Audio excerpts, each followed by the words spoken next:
Good evening. Tonight I want to share with you what has just recently become one of my favorite things to do, and you're going to probably think I'm crazy, but I have learned to enjoy cutting grass in our backyard, just the small area that's fenced in, with a push mower. I know that sounds crazy. Not normally would people want to do that, but I have found it to be very satisfying and a good stress relief. So I happened on this job this summer when normally my son would be cutting the grass, and we had been away traveling with travel ball and such. It had rained a lot, and every time, I promise, every time he was going to cut the grass, it would rain. And so finally, the grass was so tall and so thick, when he did try to cut it, the lawnmower kept choking off. Well, of course, his way of cutting the grass is like top-notch speed. It's not a slow process. And so finally, my husband said, look, you've got to slow it down and take it easy. You can't rush through it. Well, as you also know, teenage boys do not have much patience for things like that. So I decided I was going to try to cut the grass. And sure enough, you would go a little ways and it would choke off. The lawnmower would choke off. You go a little ways, the lawnmower would choke off.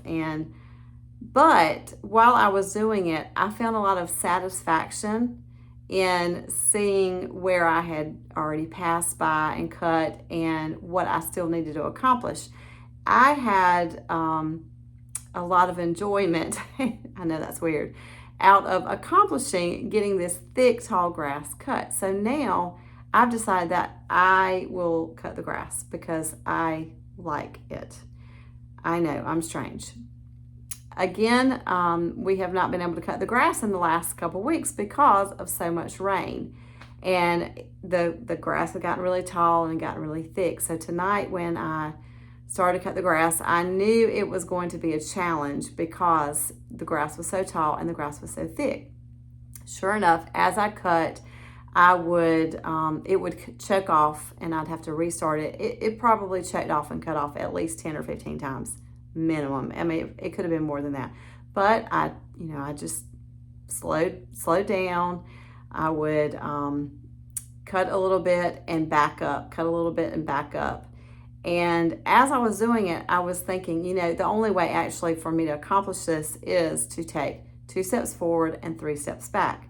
2 steps forward, three steps back. Now, it might not have been exactly 2 and 3, but the point was I realized how a lot of times in life we have difficult situations, and sometimes we have to back up and then go forward again, and back up and go forward again. And difficult situations sometimes make us frustrated, sometimes leave us being discouraged. But sometimes when we back up from the situation, we can see it from a different viewpoint. Then go forward again. Back up, go forward. Back up, go forward. It reminded me of when I was a younger girl, little girl. We had a man in our church that we called Uncle Archie fondly. Even though he wasn't our uncle, we called him Uncle Archie. And he would always say, when we came upon something difficult, patience and perseverance. Patience and perseverance. At the time, it would make me very frustrated and angry at him for saying that because I did not want to have patience and perseverance.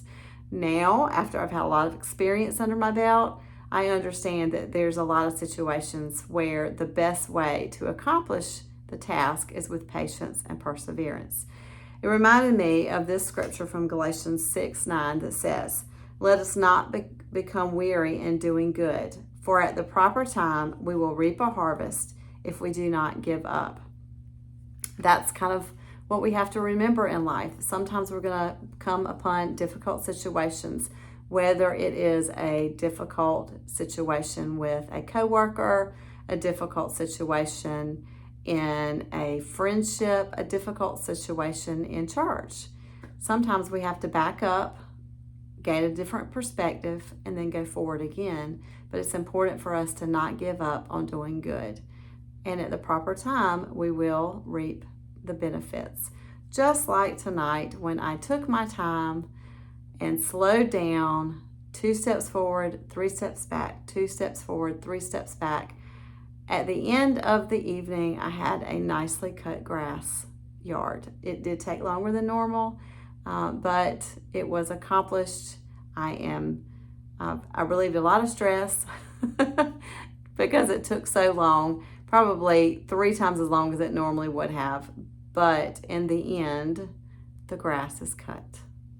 I hope that you will thumbs up this video. I hope you will share our channel, subscribe to our channel so that we can keep growing our channel one share at a time. And I hope now we all can go walk on water.